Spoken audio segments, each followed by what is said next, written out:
Alors aujourd'hui, on va réaliser une pâte sablée. Donc on l'a déjà réalisée dans différents précédents lives. Vous allez avoir besoin de 180 grammes de farine, également de 90 grammes de beurre demi-sel, toujours fidèle à mes origines vendéennes. Hop, ma petite spatule toujours bien aidante. 70 à 80 grammes de sucre roux que j'ajoute à l'intérieur. Hop, je vais venir ensuite pétrir avec mes mains et je vais rajouter un petit peu de fèves de tonka que vous pouvez apercevoir ici, donc sur le plan. Hop. Alors, est-ce que tout le monde a accès à la caméra de proximité, Mathieu? Qu'est-ce que ça donne? Parfait. Alors, je vais me rapprocher. Hop. Alors, salut de la Bretagne, salut Patricia, salut Françoise, salut Isabelle, salut à toutes et à tous.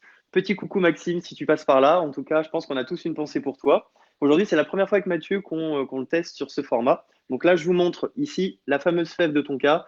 Vous m'avez vu l'utiliser maintes et maintes fois. J'aime beaucoup mettre ça dans mes pâtes à tarte, dans les cookies, également dans tout ce qui est chocolaté. J'aurais aussi pu prendre le parti de l'ajouter dans ma ganache au chocolat, celle que je réaliserai juste après. Alors, je vais enlever ça d'ici pour pas que ça vous gêne. Donc là, pour faire ma pâte sablée, je vais donc procéder à un sablage. En fait, je vais venir mélanger le beurre, la farine et le sucre. Et en fait, la farine va venir, grosso modo, recouvrir la matière grasse, mon beurre. Hop. Salut Margaret. Très bien, Laurence. Donc, la caméra de proximité est reliée à une batterie, donc on ne devrait pas avoir de mauvaises surprises. Je pense qu'aujourd'hui, on est bien parti pour faire un sans faute au niveau de, au niveau de la réalisation du live. Après, si je fais des erreurs de recette, ça sera de mon problème. Mais pour tout ce qui est caméra, ça devrait bien se passer. Je touche du bois. Je vois un petit peu la peau de l'ours avant de l'avoir vendu. Hop là. Donc là, je viens faire un sablage de ma pâte. Et ensuite, comme d'habitude, je vais rajouter mon œuf. À partir du moment où j'ajoute en fait ma phase liquide, donc ici c'est l'œuf, je vais essayer de travailler ma pâte le moins possible. D'accord? Ça me permet en fait de ne pas activer le gluten, de ne pas donner trop de corps et trop de force à ma pâte, et en fait de lui permettre de conserver son côté croustillant et d'éviter à l'inverse d'obtenir un côté cassant, craquant, qui n'est pas du tout agréable en bouche quand on travaille trop une pâte. Et vous allez vite voir si votre pâte, vous l'avez trop travaillée, puisque à la cuisson, elle va avoir tendance à se rétrécir. Et ça, c'est un bon indicateur sur la quantité en fait de travail que vous avez apporté à votre pâte. J'ai un œuf à casser. Toc.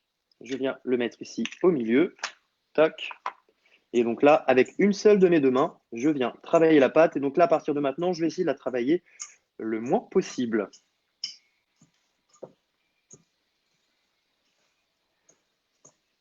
Et oui, aujourd'hui, il y en a deux. Il y en a deux. J'en dis pas plus. Donc pour ceux qui nous découvrent, il y a toujours un rouleau de papiette un rouleau de papier toilette, j'ai fait un mauvais livre, qui est caché dans le décor. C'est en fait par rapport au début du confinement, parce qu'en fait aujourd'hui c'est le 44e live, il me semble, et le tout premier live avait démarré le premier jeudi du confinement avec un boulage de brioche. Donc si vous voulez retrouver les 43 lives précédents, je vous invite à aller voir ma page Facebook professionnelle Guillaume, chef pâtissier à domicile, région lyonnaise. Et le premier article que vous verrez ancré en haut, c'est un condensé en fait de tous les lives qui ont été réalisés. Donc vous pouvez les regarder en replay. L'intérêt des replays, c'est que vous pouvez accélérer et en fait aller directement aux parties qui vous intéressent. Donc on a réalisé des baguettes, des gnocchis, des pâtes fraîches, le boulage de la brioche, on a fait des tartelettes citron meringuées, on avait fait une tarte salée aux légumes, on avait fait des Paris-Brest, des pavlova, on avait vu la dacquoise, on a fait un gâteau nantais aussi. On a pas mal réalisé des recettes de ma mère et de ma grand-mère, que j'embrasse, puisque je pense qu'elles ne doivent pas être trop loin. Hop. Oui, Margaret, exact. Vers le cooking. Donc là, je vais arrêter de travailler ma pâte. Je vais déposer ça sur la roule pâte. Donc, idéalement, faire reposer sa pâte une trentaine de minutes au frigo, c'est une bonne chose. Ça permet déjà au beurre de se resolidifier un tout petit peu. Ça vous permet après de pouvoir la travailler un peu plus facilement parce que si c'est trop mou, vous allez voir que c'est pas du tout pratique. donne un petit coup à mes mains. Dis-moi, qui est présent? Qui nous regarde?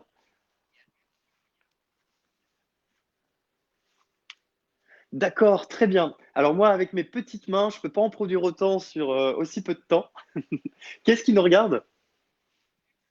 Hugues Jourdan. Eh bien, salut Hugues. Et dans quoi travailles-tu, Hugues? 22 000, c'est énorme. J'imagine que les appareillages utilisés doivent être assez impressionnants.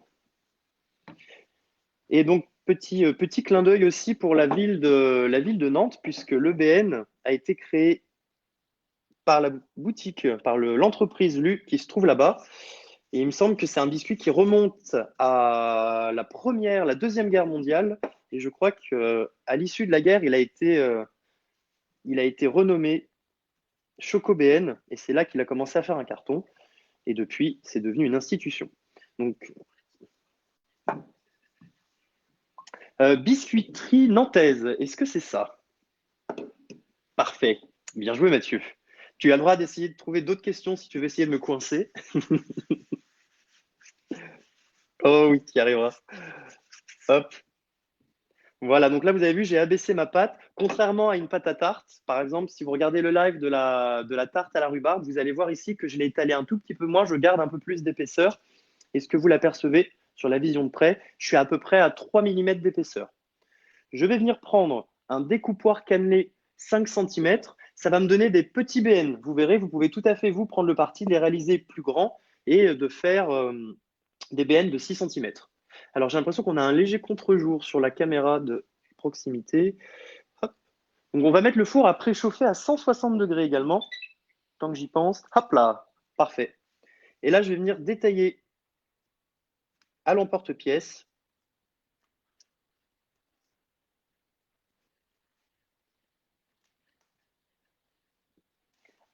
Alors ici, vous avez effectivement le premier rouleau et le deuxième, je l'ai mis dans un endroit qui me servira à un moment du live. Mais Margaret l'a déjà repéré de ce que j'ai pu voir. Hop. Donc aujourd'hui, ça faisait longtemps qu'on n'avait pas fait de live en semaine. Donc n'hésitez pas à nous dire en commentaire, même si vous regardez en replay. Je pense notamment à Virginie Olivier. Je sais que vous êtes plusieurs à travailler aujourd'hui. Donc je suis bien désolé de ne pas vous avoir à mes côtés comme habituellement. En tout cas, si vous arrivez à profiter du replay, avec plaisir. N'hésitez pas à laisser vos commentaires, même en replay. Je reçois une notification pour pouvoir venir répondre à vos questions, que ce soit des questions d'ailleurs ou des blagues. Hop.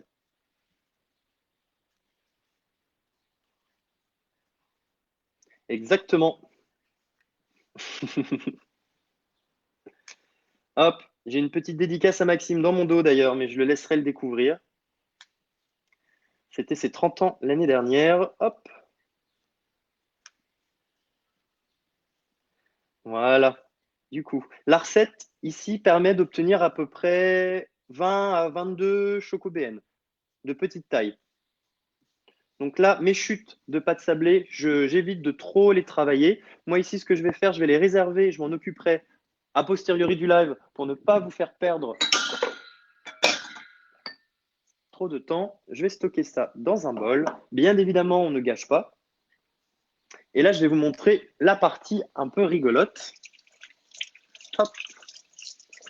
Alors, avons-nous des questions aujourd'hui? Donc, vous vous souvenez aussi quand on a fait les mini tartelettes citron meringuées il y a quelques temps, c'est exactement ce que j'avais utilisé, sauf que j'avais été déposer en fait mes petits pâtons sur l'envers de mon moule mini tartelette.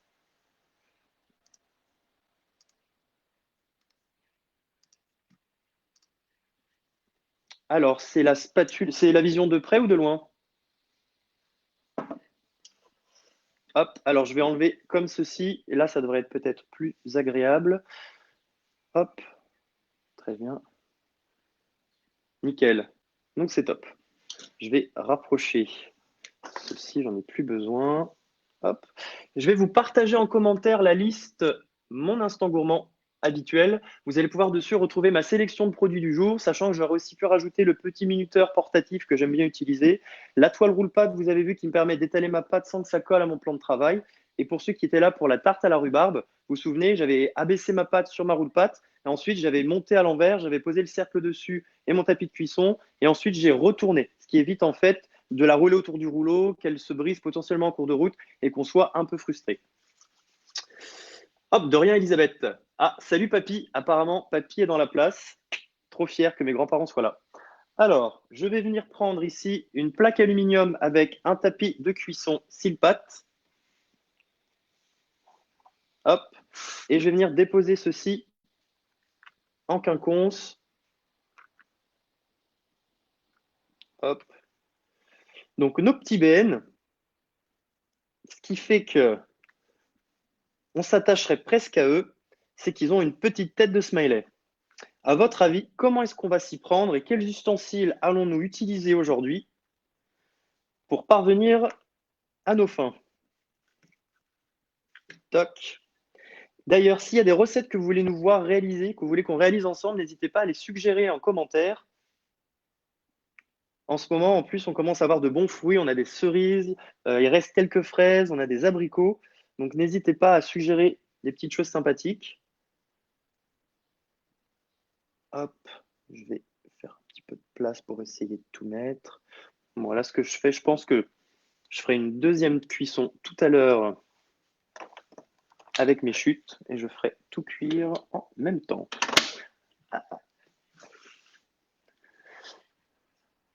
Alors, effectivement, on est sur la bonne voie. J'ai pris plusieurs tailles de douille. On va utiliser la plus petite. Ici, j'ai mon découpoir 5 cm. J'en ai plus besoin. Et vous la connaissez, je ne vous la présente plus, la cuillère magique. En fait, on va utiliser la cuillère magique ici pour faire un sourire ou pour faire au contraire un bonhomme qui fait la tronche. Donc, je vais vous montrer déjà sur la caméra de proximité. Je vais venir ici appuyer où j'ai envie de faire mes yeux. Donc là, j'en ai 2, 4, 6. Allez, grosso modo, j'en ai une vingtaine. Je vais déjà là-dessus faire.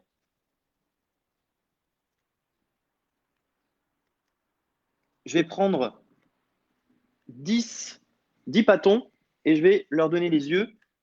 Et il y en a 10 du coup que je garderai intacts puisqu'il y aura le dessus et le dessous. Et ensuite, on viendra à la poche à douille. Vous savez que j'adore utiliser la poche à douille. On viendra garnir de ganache au chocolat. Hop. Voilà. Donc on pourrait s'amuser à changer bien évidemment la garniture. Vous vous souvenez, la dernière fois, on a réalisé une sauce caramel au beurre salé. On pourrait venir la mettre à l'intérieur. Est-ce que vous apercevez ici la forme de mes petits chocobéennes? On a les yeux. Donc pour l'instant, c'est plutôt quelconque, mais vous allez voir que le fait de rajouter le sourire, c'est là que ça va tout changer. Donc, je vais le mettre en proximité. Là, est-ce que vous me voyez bien? Là, vous avez vu, je viens, hop, exercer une pression comme ceci et je viens faire un petit sourire. On peut aussi imaginer faire un bonhomme qui fait la gueule, comme ceci. Et là, je viens, hop, à l'inverse, vers le bas. On peut imaginer, par exemple, que ce petit bonhomme est assez déçu de son employeur, qu'il a exploité, qu'il a mal géré et qu'il envoie malencontreusement au prud'homme. Bon, ce sont des choses qui arrivent malheureusement. Hop, je viens rajouter les sourires sur les autres. Si vous avez des petites idées, après, on pourrait par exemple faire juste une bouche sans yeux, on pourrait faire 3 yeux, on pourrait faire un cyclope. Après, je pense que vos enfants adoreront la créativité et à mon avis, ils vous surprendront sur ce qu'ils réaliseront.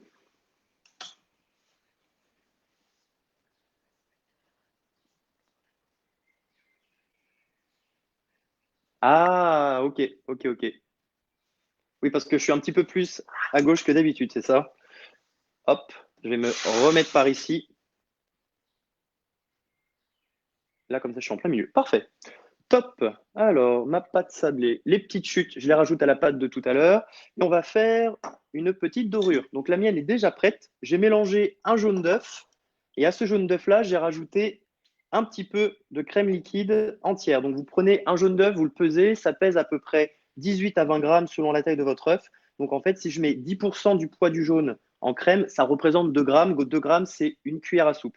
Et ça, c'est une petite astuce de Philippe Conticini qui est vraiment top et qui vous donne une superbe dorure. Et c'est celle qu'il utilise notamment sur ses galettes des rois. Vous allez avoir un petit côté doré brillant qui est vraiment top. Et là, je viens badigeonner mes petits bonhommes. Toc. Et voilà. Donc le temps commence à se couvrir aujourd'hui. Ouais, dis-moi Mathieu. Est-ce qu'on peut faire une moustache? Ah, le petit défi. Alors, on va voir ce que je peux faire. À la rigueur, je vais utiliser un cure-dent, je pense, pour essayer de faire des petits dessins supplémentaires. Après, il faut que ce soit assez marqué quand même dans le biscuit, sinon à la cuisson, ça risque de disparaître et d'être gobé par le dieu du four. Hop, voilà. On badigeonne tout ceci. Alors, j'ai pas du tout fait le calcul de coût de revient de ces chocobéennes maison par rapport à ce que ça coûterait dans le commerce. Je pense que ça pourrait être intéressant de le faire parce qu'on est quand même sur des produits qui sont pas donnés. Et là, vous allez vous pouvoir choisir les ingrédients que vous utilisez. Si vous voulez utiliser des produits bio, vous allez pouvoir choisir la dose de sucre. Bien sûr qu'en faisant sa propre recette, on met beaucoup moins de sucre que dans le commerce. Et après, vous pouvez vous-même rajouter de la fève de tonka et pouvoir customiser un petit peu les goûts et obtenir vos propres chocobéennes. Hop. Donc, les voilà tous badigeonnés. Je vais les mettre en cuisson 20 à 25 minutes à 160 degrés. Donc, attention à la température de cuisson. Elle change d'habitude. Je suis toujours par défaut à 180. Là, je suis bien à 160 et je programme 20 minutes sur mon minuteur. Vous en faites pas, hein. Dans 20 minutes, on aura terminé puisque j'en ai déjà fait une fournée qui se trouve juste ici. Hop. Et voilà. Et salut Mathieu, je regarderai ton message tout à l'heure. Mathieu Courtois. Parfait. Des cheveux. Ah oui, pince, pardon, attendez, je suis parti vite en besogne. Et la moustache et les cheveux. Attendez. Hop, c'est pas trop tard. Hop. Alors, petit défi, moustache et cheveux. Je vais récupérer un cure-dent. Je vais récupérer un petit cure-dent. Alors, est-ce qu'on lui fait une moustache à la Dali? Comment est-ce qu'on va procéder? Alors, ouais, je suis pas convaincu. Il me faudrait un petit ustensile qui ait déjà la forme de la moustache. Là, j'ai peur que ça ressemble juste à un eczéma nasal. Ça sera pas super appétissant. Alors, je vais abdiquer ici. Ou alors, est-ce qu'avec la moustache, je pourrais faire. Ah, on peut lui faire une bouche ouverte si je rajoute avec la cuillère magique, si je vais dans l'autre sens. Et alors, les cheveux, peut-être que ça sera un peu plus simple. Je vais essayer sur un. Hmm. Surprise, après cuisson. Je suis pas convaincu que ma moustache et mes cheveux rendent super bien. Peut-être que notre ami qui gère une biscuiterie sera de bons conseils pour des petites impressions rigolotes sur ces biscuits. Alors, ouais, à la Super Mario, papa. Eh, salut Denis. Cheveux, ne suis pas d'accord. Combien la douzaine? Parfait. Alors, on va passer à notre ganache. On en a déjà réalisé dans le passé. Donc là, pour aujourd'hui, étant donné que je la fais en direct et que je ne vais pas la laisser cristalliser, j'ai 100 grammes de chocolat noir et j'ai 80 grammes de crème liquide entière. En général, je prends un temps pour temps, c'est-à-dire je mets 100 grammes de chocolat pour 100 grammes de crème. Hop, le voilà le deuxième. Donc toujours par tranche de 30 secondes pour éviter que mon chocolat noir ne brûle. Je prépare une deuxième petite spatule. Vous avez vu, hein, elles sont vraiment super. Vous êtes nombreux d'ailleurs à vous en être équipés pendant le confinement. Est-ce que vous en êtes content? Je me souviens une fois en atelier, j'étais chez une hôtesse et elle tenait son bébé dans les mains et son bébé du coup avait la spatule et la mâchouillait. Il faisait le travail de ses dents avec ce petit ustensile. Donc voilà, si vous avez besoin d'une utilisation variée, vous pouvez aussi avoir la petite spatule comme jouet pour bébé.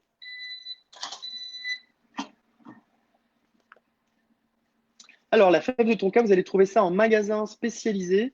Je pense, par exemple, sur la boutique en ligne Guy de Marle dont j'ai posté tout à l'heure le lien. Je vais vous le redonner.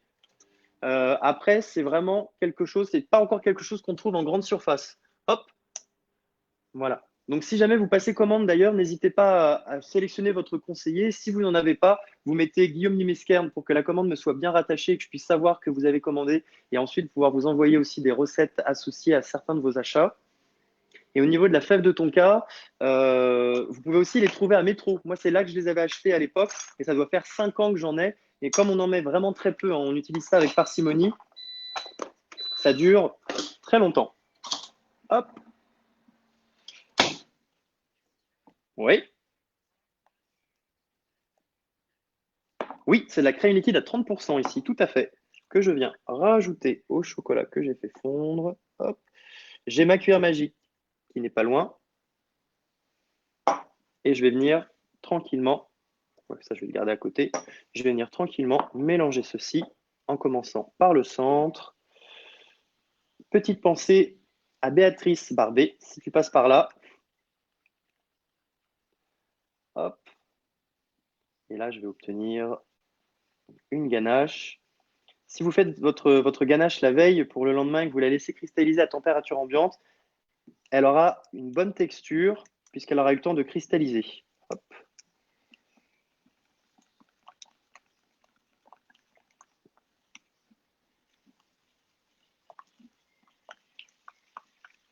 Et hop.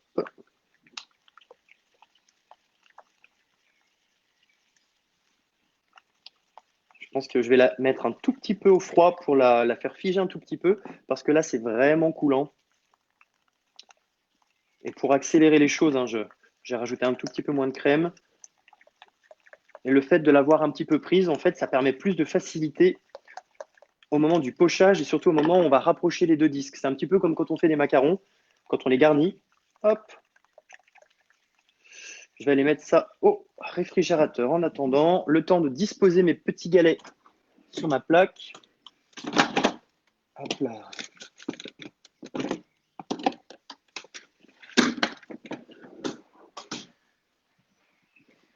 Pendant ce temps-là, les biscuits sont en train de cuire. Parfait. Parfait, parfait. Ça, j'en ai plus besoin. Hop. Alors, avons-nous des questions? Très bien. Parcimonique. Hop. Alors, ici, j'ai mon plateau. Donc là, j'ai les visages que je mets de côté.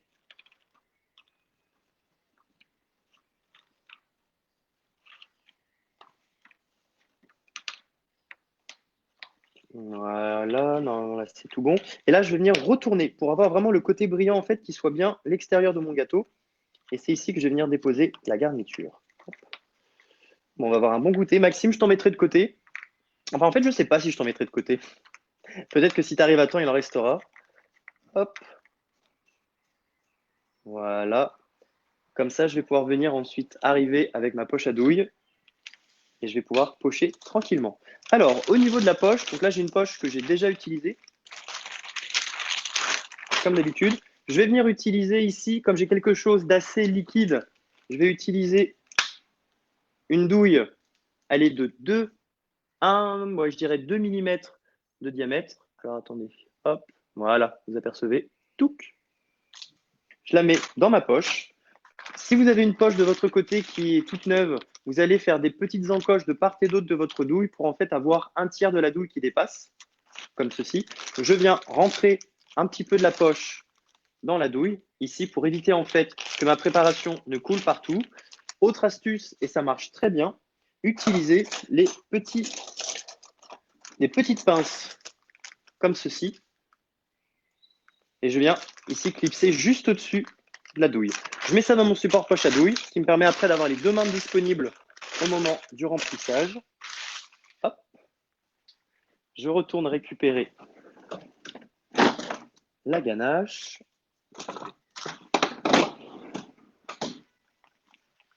Donc ça l'a refroidi un tout petit peu, mais ça reste quand même assez liquide. Donc on va faire attention au niveau de la quantité. Bien évidemment, plus elle sera épaisse, plus vous pourrez en mettre beaucoup, puisque du coup, elle va s'étaler, elle ne va pas couler. Et vous aurez quelque chose de plus gourmand.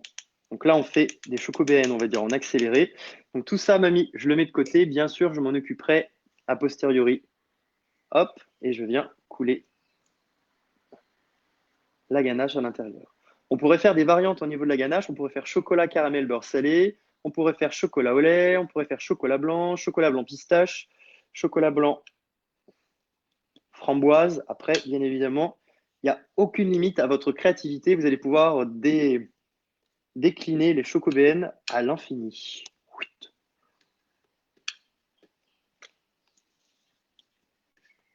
Alors, avec cette recette-là, avec un découpeur de 5 cm, je fais à peu près 20-23 chocobéennes.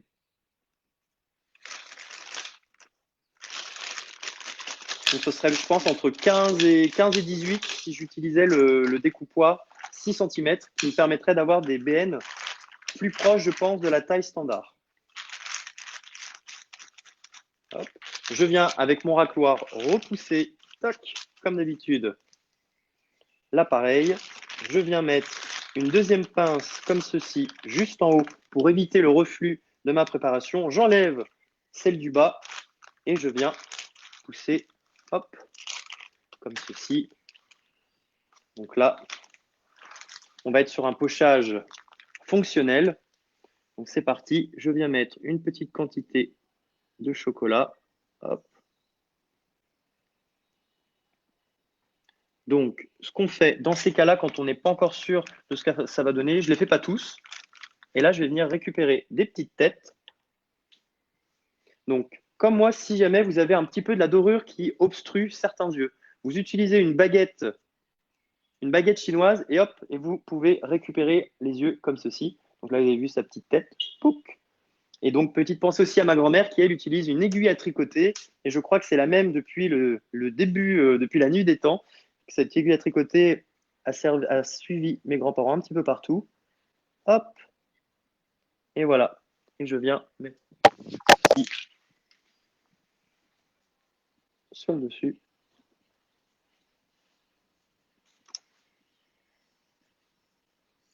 Oui, je confirme. Utiliser des spéculoos, ça donnera un bon petit goût de cannelle. Ça marchera très très bien.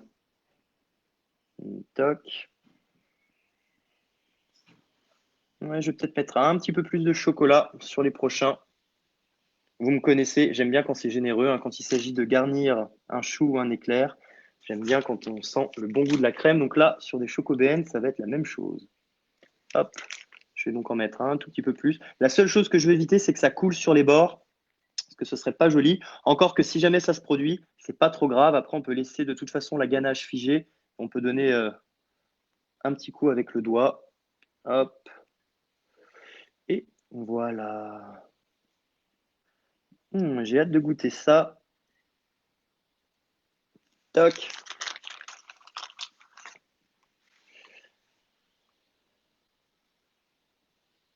Chouette. Ah, je suis tombé sur celui qui n'était pas content. Je me suis aussi amusé à en faire avec des trous très rapprochés. Ça donne un air un peu bêta. Donc c'est assez rigolo. Je pense qu'avec vos enfants, là, vous allez passer du bon temps. C'est aussi pour ça que je voulais présenter cette recette un mercredi, parce qu'en général, le mercredi, c'est le jour des enfants. Hop, voilà. C'est rigolo, on voit le chocolat qui ressort par l'orbite des yeux. Là, j'en ai fait un sans bouche aussi pour essayer. Bon, pour Halloween, ça peut le faire. Il y a un côté un peu flippant. C'est mieux avec. Toc, mes petits chocobéennes. Je posterai une photo comme d'habitude. Hop, hop.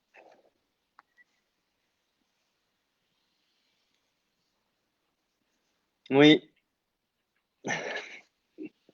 ça sent super bon. Là, j'ai des effluves de fèves de tonka. Et voilà, mes petits chocobéennes réalisés, allez, en 30 minutes. Nickel.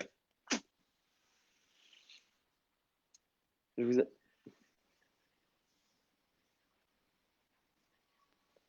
C'est ça. Il faudrait en fait une expérience en 4 dimensions, un peu comme au Futuroscope. Donc, du coup, si j'éternue, vous recevez des particules d'eau. Bon, après, le côté plus intéressant, ce sera d'avoir le goût du chocolat, de pouvoir goûter tout ça.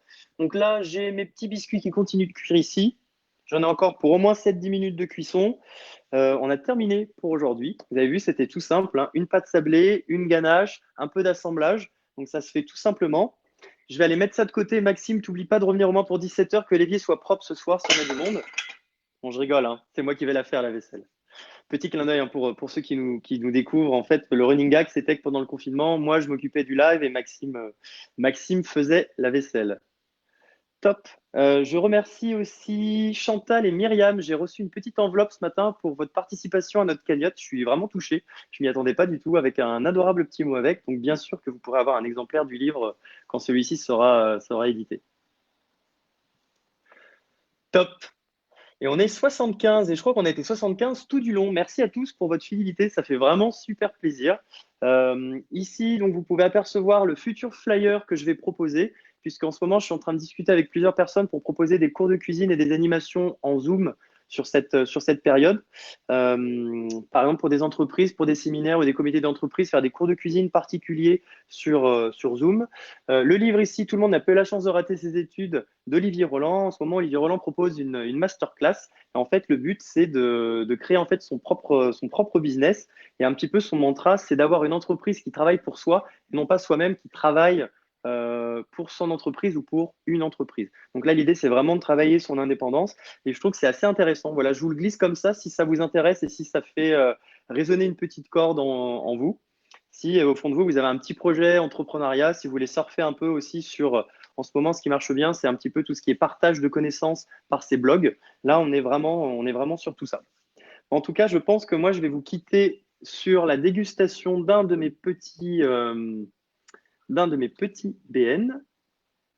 Si vous avez des idées recettes, n'hésitez pas. Moi, je vous donne rendez-vous du coup dans les commentaires si vous voulez, je viendrai vous répondre.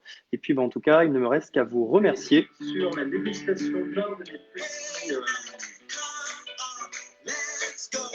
Et je vous donne rendez-vous samedi pour une prochaine recette.